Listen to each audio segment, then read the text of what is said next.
Opět po roce 3. červencový týden zde u nás v Klášterech patří umění. A to sice proto, že se tu koná již druhý ročník výtvarného workshopu.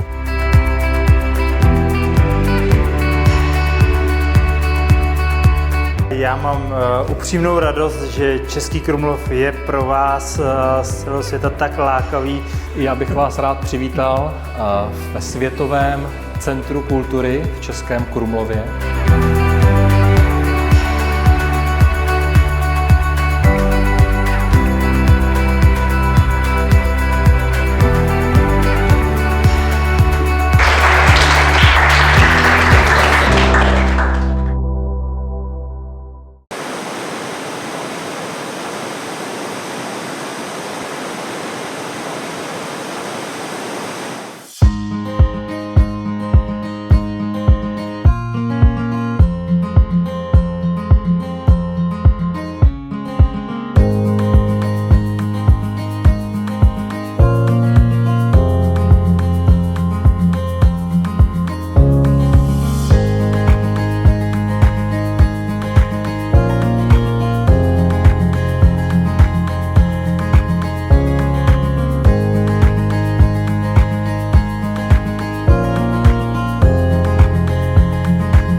Dovolte mi, abych vás přivítal na takové malé slavnostní vernisáži děl, které byly vytvořeny v rámci druhého ročníku výtvarného workshopu zde u nás v Českém Krumlově, kterého se účastnilo 13 umělců z 8 států světa.